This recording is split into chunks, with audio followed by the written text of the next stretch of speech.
So, we're always hearing about India's massive tech boom, right? The startups, the unicorns, the whole shebang. But here's the real question. How do you actually get a billion-plus people to be a part of that revolution? It's not automatic. And that, right there, is the heart of one of India's biggest, most important missions yet, the journey to digital literacy. And believe it or not, this whole story really kicks into high gear with a huge piece of news. Just recently, the state of Kerala, well, they went and did something truly remarkable. They declared themselves the nation's first fully digitally literate state. Now, this isn't just some headline you scroll past. No, this is a massive deal. It's a blueprint, a possible roadmap for the rest of India. Just look at this number, 99.98%. I mean, what does that even mean?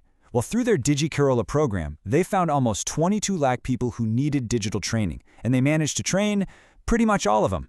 Think about that, a 99.98% success rate. That is just staggering. It's almost perfect. So the big question is, how on earth did they do it? And more importantly, what can everyone else learn from this? All right, so before we go any further, we need to get on the same page.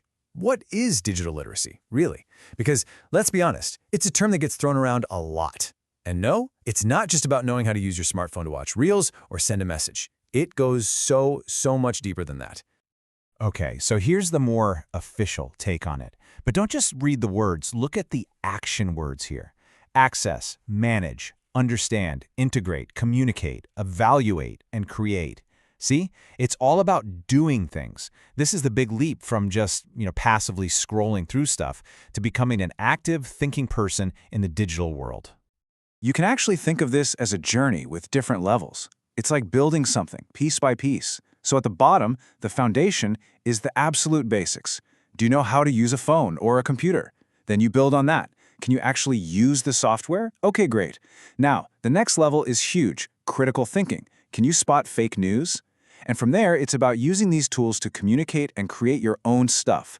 And right at the very top, it's about being a good digital citizen, knowing how to be safe and ethical online.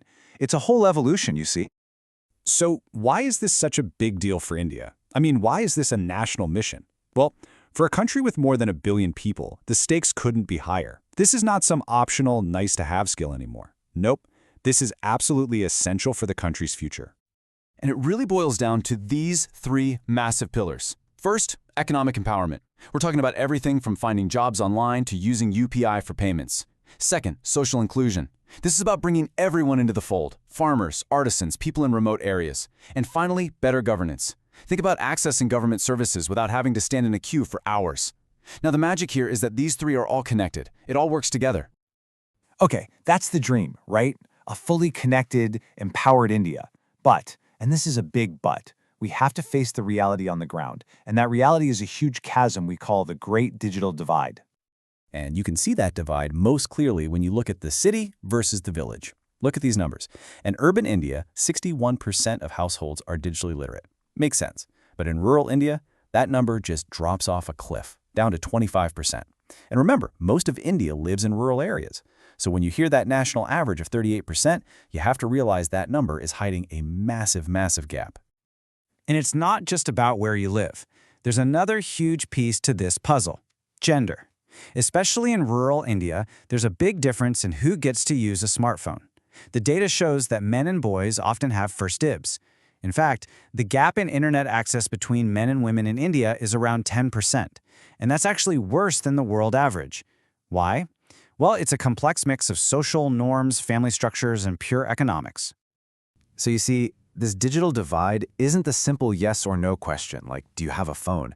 It's much more complicated. It's about, is your internet connection even usable? Do you have your own device, or is it a shared family phone?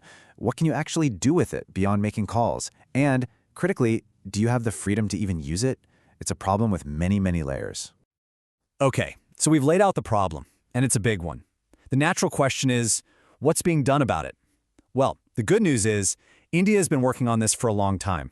This isn't a new challenge that's just popped up. The mission for a digital India has deep roots. If you look back, you can see the journey. It really started gaining momentum way back in 2002, again in Kerala, with their Akshaya project. Then, in 2015, things went national in a big way with the launch of the Digital India program. A huge part of that was a scheme called PMGDISHA. I mean, this thing was massive. one of the biggest digital literacy programs in the world. The goal was to train 6 crore, that's 60 million people in rural India. And guess what? They didn't just meet the target, they beat it. And it's really important to understand that this isn't a one-man show. The government can't do this alone. It's a massive team effort. You've got the governments, of course, but you also need schools, NGOs on the ground, and you absolutely need the private sector, the telecom and IT companies, to build the networks. It takes the whole country. Which brings us full circle, back to the big question. We've seen what's possible with Kerala. We've seen the massive challenges across the rest of the country. So what's the plan? What's the blueprint for success to replicate that model everywhere? Well, there's no single magic bullet here. It has to be an attack on all fronts.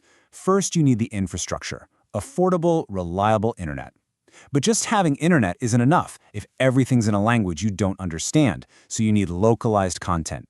Next, how do you deliver this training?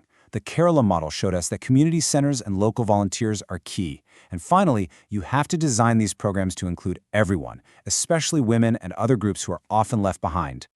Now, let's not get ahead of ourselves. The road ahead is tough. The challenges are very real.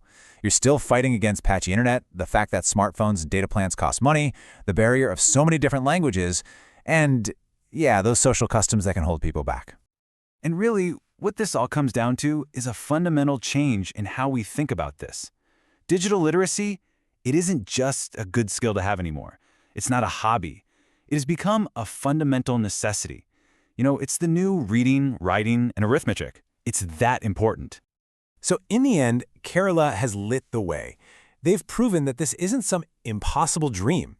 With real commitment, with the community involved, and with a smart plan, you can actually achieve this. They've handed the rest of the country a roadmap. So the question we're all left with is a simple one. Who's going to be next?